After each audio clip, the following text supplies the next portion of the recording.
आज है 19 नवंबर 2021 के साकार महावाक्य 19/11/2021। आज गंगा स्नान है ना, पूर्णमासी। तो आज बाबा ने बोला कि गंगा में स्नान करने जाते। गंगा तो सभी के लिए है, जानवरों के लिए भी है, मनुष्यों के लिए। तो वास्तव में ज्ञान स्नान की बात थी ना। परमात्मा बाबा भी आए हैं हम सभी आत्माओं को पावन बनाने के लिए। तो उन्होंने कह दिया कि गंगा जो है वो पावन बनाती है, तो सूर्य स्नान करने जाते हैं। दूसरा बाबा ने सेवा के लिए बोला कि सेवा करना है, सेवा सेवा सेवा। बाबा की सर्विस में ठंडे नहीं बनना है, खूब पुरुषार्थ करना है, अच्छे से अच्छी सेवा करनी है। तो आज बाबा कहते हैं मीठे बच्चे, सर्विस के साथ साथ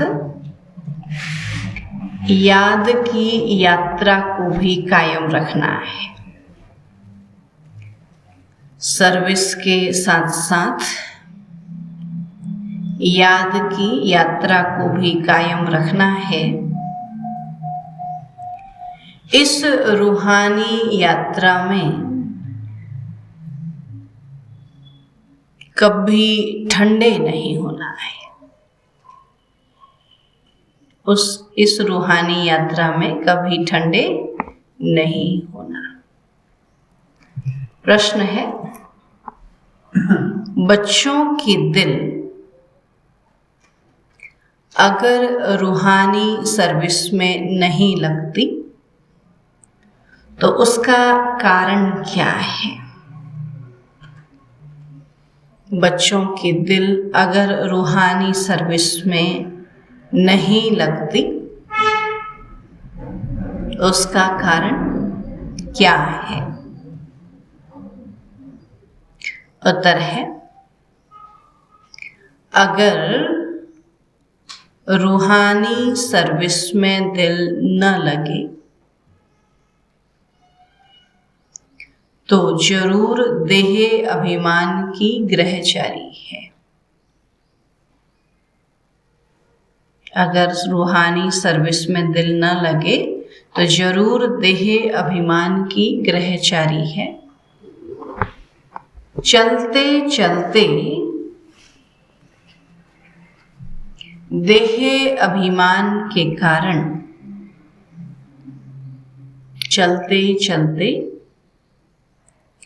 देह अभिमान के कारण जब आपस में रूठ पड़ते हैं तो सर्विस ही छोड़ देते हैं। जब आपस में रूठ पड़ते हैं तो सर्विस ही छोड़ देते हैं। एक दो की शक्ल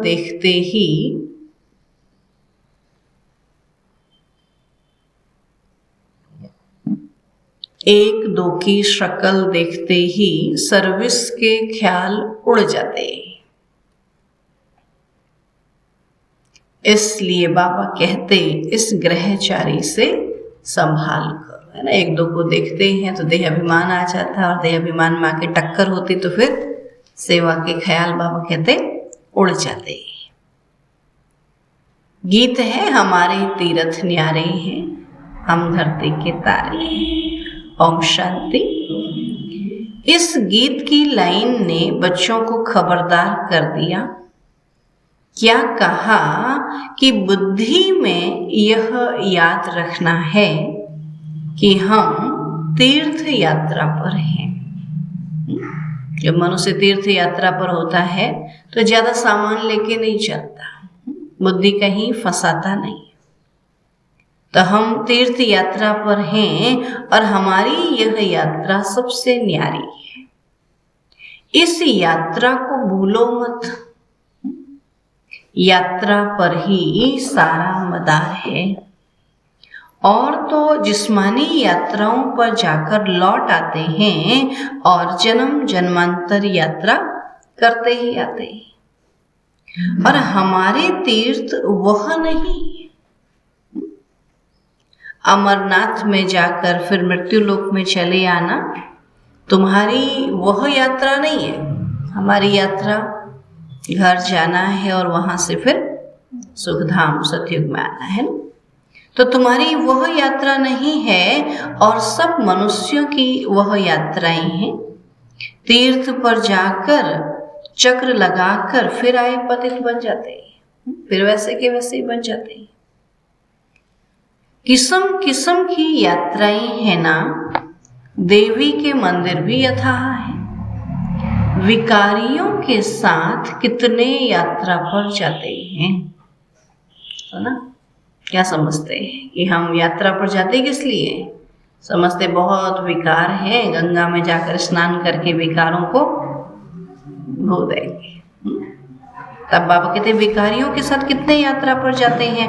अब तुम बच्चों ने तो प्रण किया हुआ है निर्विकारी रहने का। तुम निर्विकारियों की यह यात्रा है। निर्विकारी बाप जो एवर प्योर है उनको याद करना है। पानी के सागर को विकारी या निर्विकारी नहीं कहेंगे और न उनसे निकली हुई गंगाएं ही निर्विकारी बनाएंगी। बाप कहते पानी से निकली हुई गंगा किसी को निर्विकारी नहीं बनाएगी। मनुष्य मात्र इतने तो पतित बन पड़े हैं, कुछ भी समझते ही नहीं। अब वह जिस्मानी यात्राएं हैं अल्पकाल क्षणभंगुर की यात्राएं। 2-4 दिन जाएंगे फिर आ जाएंगे, कोई 40 दिन जाएंगे, कोई 1 महीना जाएंगे, है ना। बाबा कहते वो क्षण अल्पकाल क्षणभंगुर की यात्राएं हैं और यह यात्रा बड़ी है। बाबा को जान लिया जब तक ये जीवन है तब तक हमको यात्रा पर रहना है। तो तुम बच्चों को उठते बैठते यात्रा का ख्याल रखना है और यात्रा पर जाते हैं तो धंधा धूरी गृहस्थ व्यवहार आदि सब भूलना होता है। गए तो गए नहीं। अभी तो क्या होता है, मोबाइल साथ में ले जाते हैं, घड़ी घड़ी पूछते रहेंगे खाना खाया कि नहीं खाया, वो आया कि नहीं आया। अरे घर से चले गए तो चले गए, बाकी वो जाने, उनका काम जाने। बाबा कहते ऐसे बाबा के बन गए फिर उनका क्यों संकल्प चलना है ना। बाबा के पास आ गए तो आ गए। बाबा कहते फिर धंधा दौरी गृहस्थ व्यवहार आदि सब भूलना होता है। अमरनाथ की जय, बस ऐसे कहते जाते हैं ना। जहां जाते हैं उसी को याद करते हैं। बाबा कहते मास 2 मास तीर्थ यात्रा कर फिर आकर गंध में पड़ते हैं। फिर जाते हैं गंगा स्नान करने। उनको यह पता ही नहीं है कि हम रोज पतित होते हैं। फिर तो रोज पतित होते, रोज स्नान करना पड़े। तो गंगा जमुना पर रहने वाले भी रोज पतित होते हैं, रोज गंगा पर जाकर स्नान करते हैं। एक तो नियम होता है, दूसरे फिर बड़े दिनों पर जाते हैं, समझते हैं कि गंगा पतित पावनी है ना। आज के दिन देखो तो बहुत भीड़ लगी होगी। ऐसे तो नहीं, खास उस एक दिन पर गंगा पावन बनाने वाली बनती है, फिर नहीं रहती। बाबा कहते ऐसा तो नहीं ना आज ही आज पावन बनाएगी कल से नहीं बनाएगी। पानी तो वही है। जिस दिन मेला लगता है उस दिन वह पतित पावनी बन जाती है नहीं। आज ही आज पतित पावनी है, आज ही मेल पावन बनाएगी कल से नहीं बनाएगी। आज ही इतनी भीड़ क्यों लगाते, आगे पीछे नहा, ऐसा ही पावन बनना है। लेकिन नहीं, मेले में जाएंगे, है ना। बाबा कहते वह तो है ही है। रोज भी जाते हैं स्नान करने और मेले पर भी खास दिन जाते हैं। आज भी जाएंगे ना सभी लोग, अर्थ ही नहीं है। गंगा यमुना चीज तो वही है, उसमें मुर्दे भी डाल देते हैं। जिसका कोई देखने वाला नहीं, कोई करने वाला नहीं, जाके गंगा जी में यमुना जी में डालाएंगे, है ना। बोला कोई करने वाला। तो अभी तुम बच्चों को रूहानी यात्रा पर रहना है कि बस अब हम जाते हैं घर। इसमें गंगा स्नान करने या शास्त्र पढ़ने की कोई बात नहीं कि गंगा स्नान करेंगे तभी घर जाएंगे या शास्त्र पढ़ेंगे तभी घर जाएंगे, ऐसी कोई बात ही नहीं है। तो बाप आते भी एक ही बार है। सारी दुनिया भी पतित से पावन एक ही बार बनती है। और यह भी जानते हैं कि सतयुग है नई दुनिया और कलयुग है पुरानी दुनिया। बाप को आना है जरूर, तो नई दुनिया की स्थापना और पुरानी दुनिया का विनाश करने यह उनका ही काम। किसका? शिव बाबा का है ना, हमारा काम नहीं। हम कहे हम नई दुनिया बना देंगे, बाबा कहते नहीं, बनाने वाला बाबा है, हम तो केवल बाबा के साथ ही है ना। परंतु माया ने ऐसा तमो प्रधान बुद्धि बना दिया है जो कुछ भी समझते ही नहीं। प्रदर्शनी में कितने ढेर बड़े आदमी आते हैं, सन्यासी भी आएंगे, फिर भी समझेंगे कोटों में कोई।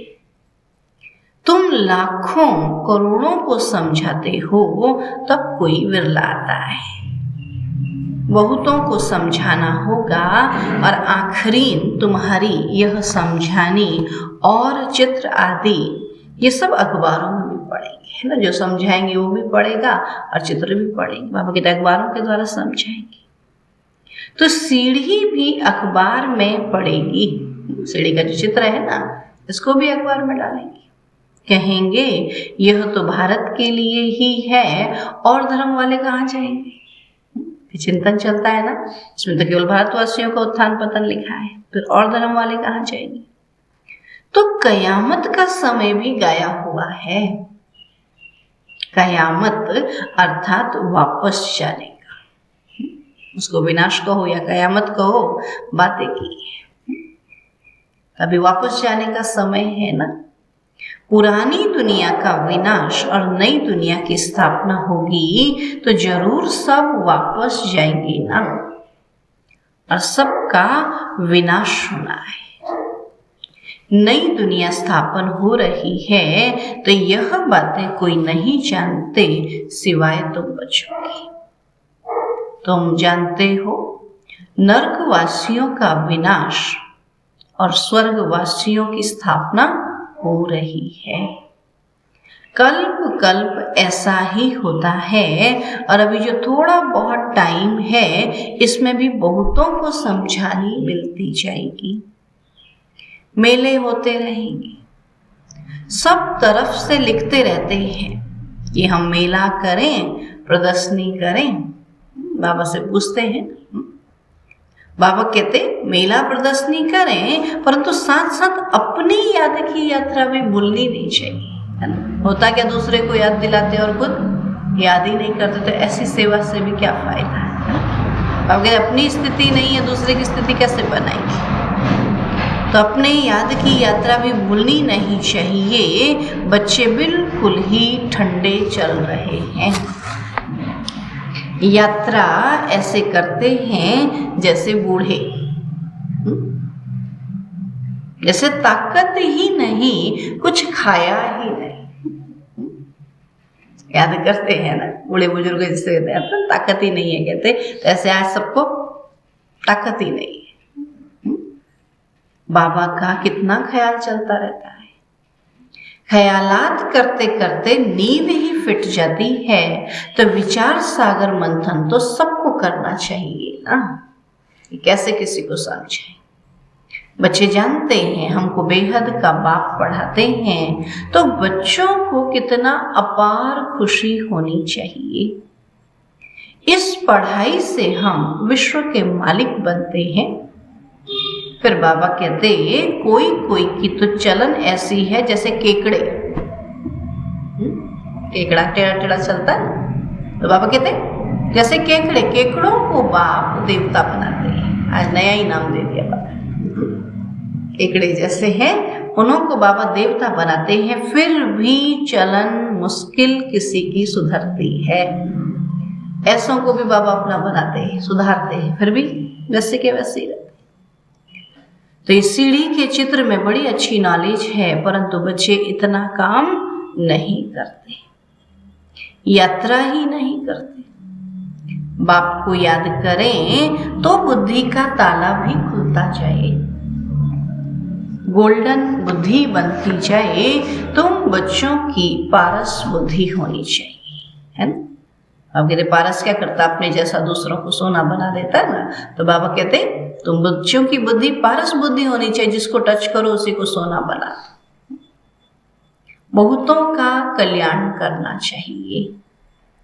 तुम सतो प्रधान से अब तमो प्रधान बने हो, फिर सतो प्रधान बनना है। तो बाबा कहते हैं मुझे याद करो। कृष्ण को भगवान नहीं कहा जा सकता, उनको तो कहते हैं सांवरा श्याम। बाप ने सांवरे की आत्मा को बैठ फिर समझाया है। तो यह आत्मा जानती है कि बाबा हमको विश्व का मालिक बनाते हैं, तो खुशी में कितना दिमाग भरपूर होना चाहिए।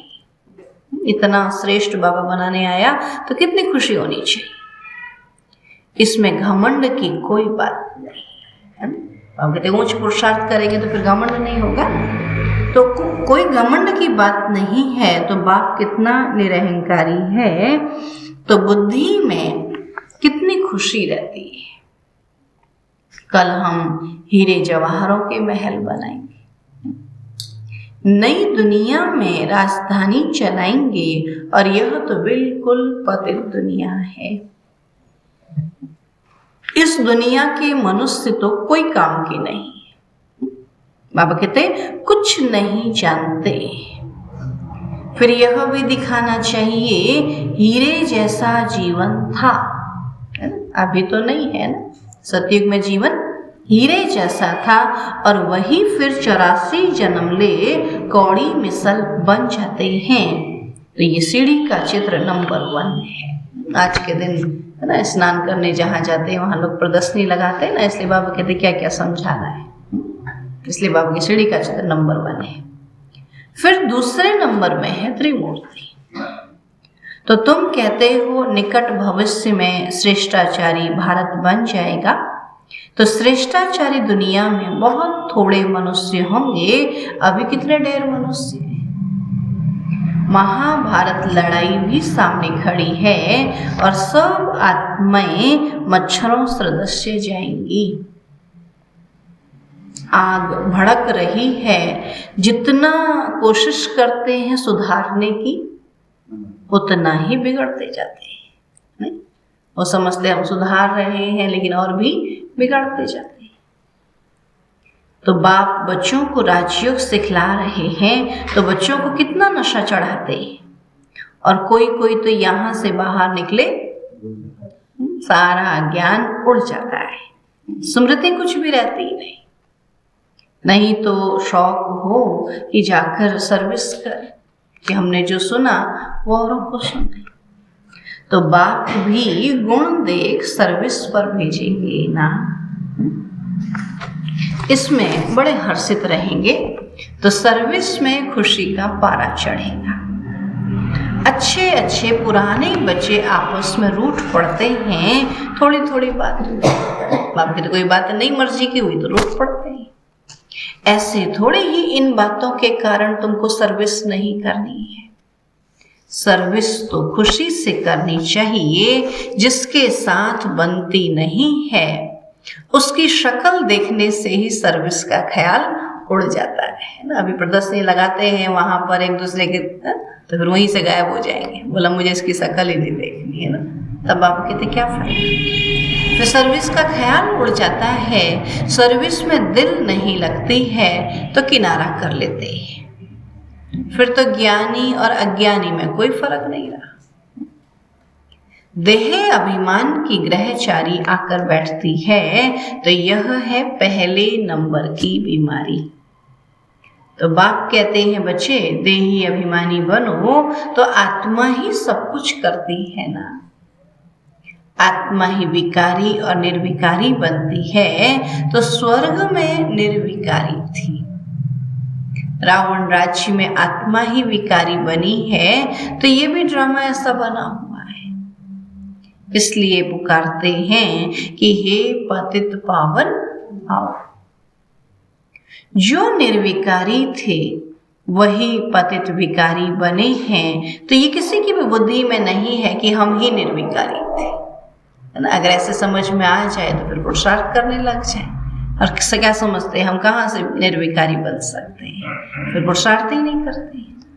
बाबा कहते अगर ये बुद्धि में आ जाए कि हम ही निर्विकारी थे और अब विकारी बने और हमको ही निर्विकारी बनना है, तो हम आत्मा मूल वतन की रहने वाली हैं और वहां तो हम आत्मा निर्विकारी होंगे। घर में विकारी तो कोई जा नहीं सकता।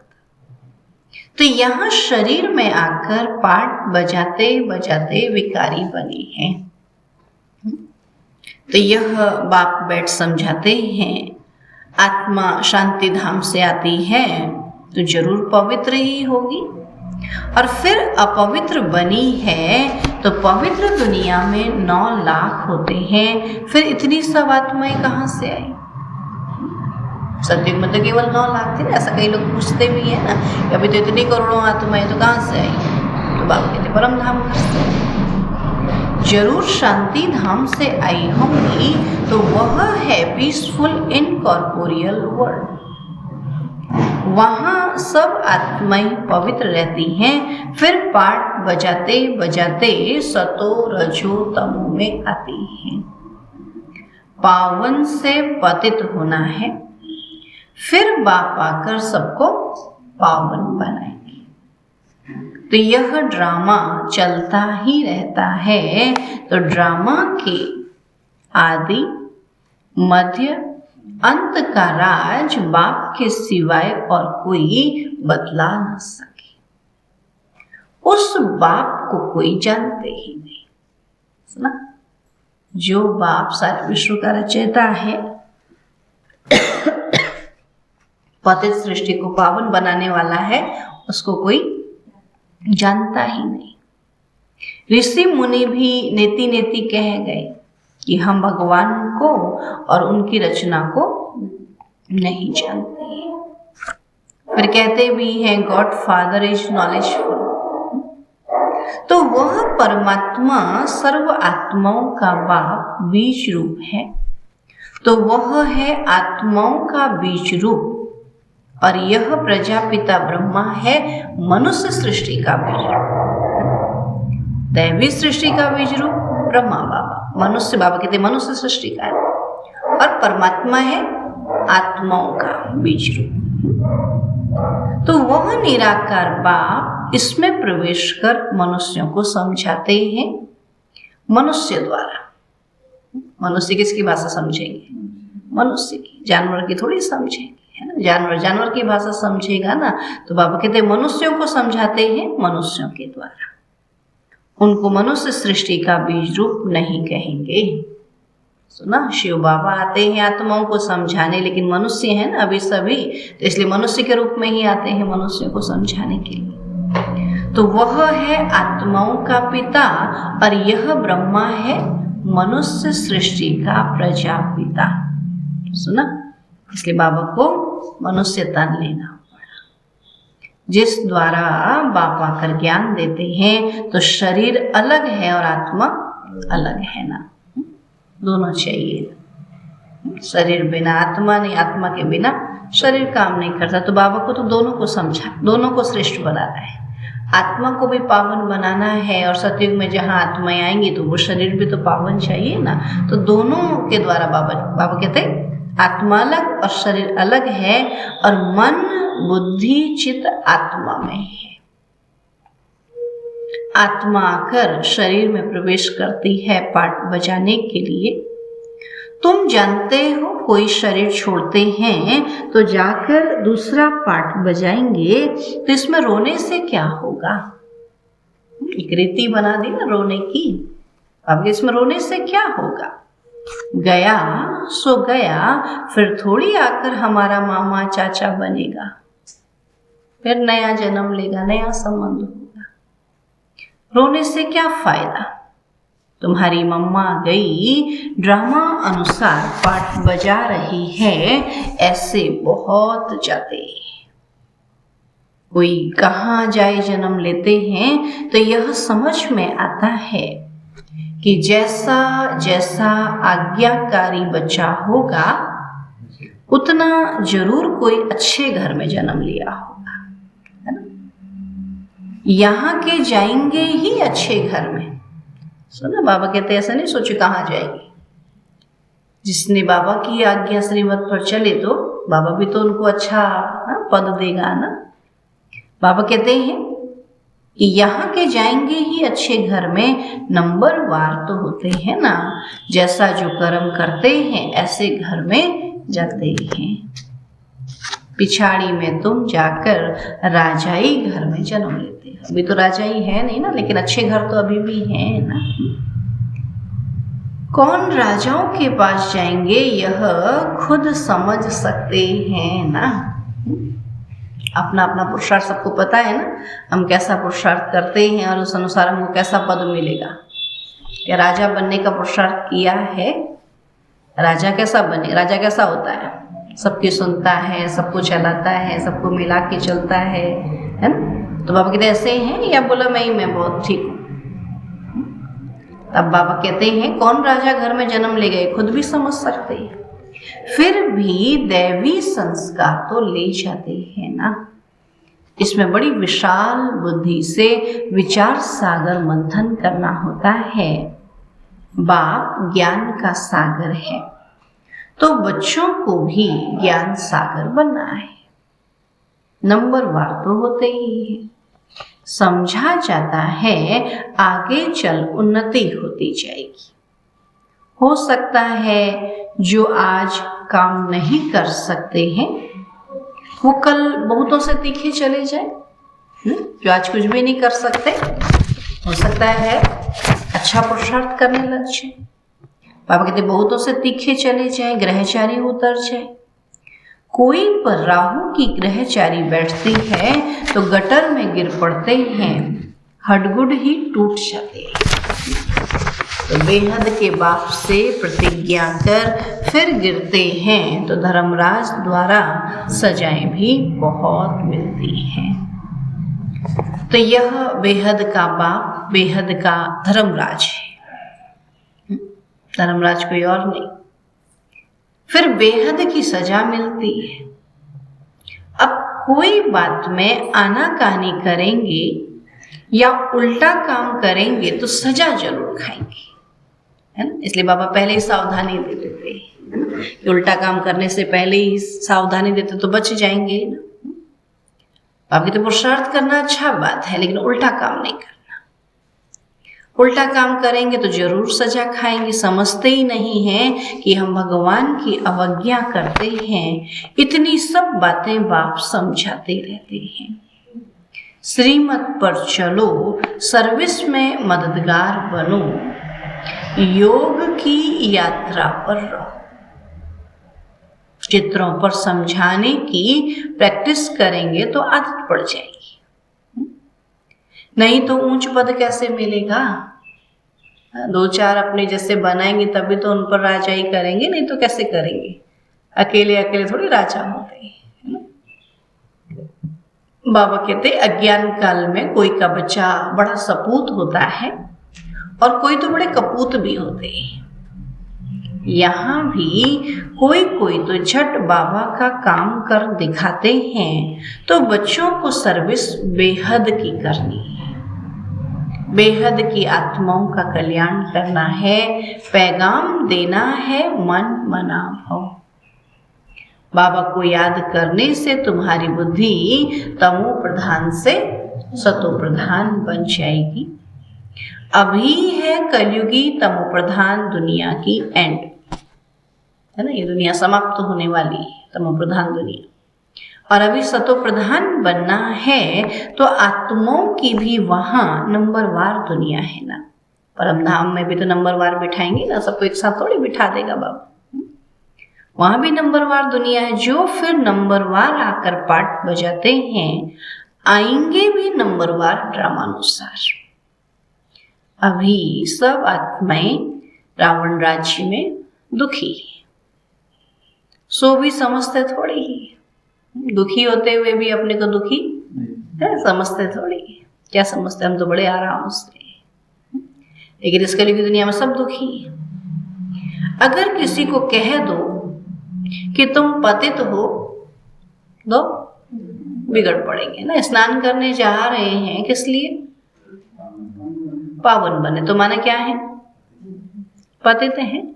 तभी तो जा रहे हैं ना। अगर उनको पतित कह दो तो फिर बिगड़ पड़ेंगे। तब बाप समझाते हैं यह है ही विश्वेश्वर, तो बाप कहते तुम अपना राज्य भाग्य ले लेंगे, बाकी सब विनाश हो वापस चले जाने वाले हैं। और यह तो गाया हुआ है कि महाभारत लड़ाई सामने लगनी है, जिससे सब धर्म खलास हो, बाकी एक धर्म रहेगा। तो यह लड़ाई के बाद स्वर्ग के द्वार खुलते हैं, तो कितनी अच्छी रीति बच्चों को समझाते हैं। आगे चल तुम्हारी बातें सुनते रहेंगे और आते जाएंगे। सूर्यवंशी चंद्रवंशी जो पतित बन गए हैं, वही आकर नंबरवार अपना वर्षा लेंगे। प्रजा तो ढेर बनेगी ना, क्या कहता बाबा, ये सूर्यवंशी और चंद्रवंशी बनना, बाकी प्रजा तो ढेर बनेगी। अच्छा, मीठे मीठे सिकीला थे बच्चों प्रति माता पिता बाप दादा का याद प्यार और गुड मॉर्निंग। रूहानी बाप की रूहानी बच्चों को नमस्ते। हम रूहानी बच्चों की रूहानी बाप दादा को नमस्ते नमस्ते नमस्ते। धारणा के लिए मुख्य सार है, भगवान की आज्ञाओं की अवज्ञा कभी नहीं करनी है। भगवान की आज्ञाओं की अवज्ञा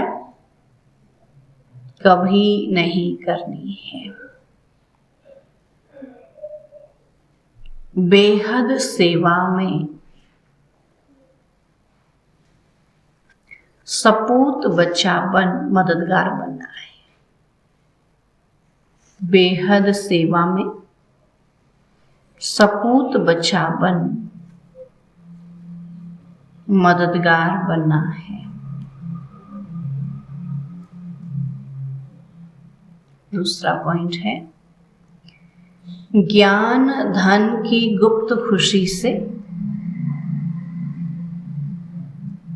बुद्धि को भरपूर रखना है। ज्ञान धन की गुप्त खुशी से बुद्धि को भरपूर रखना है।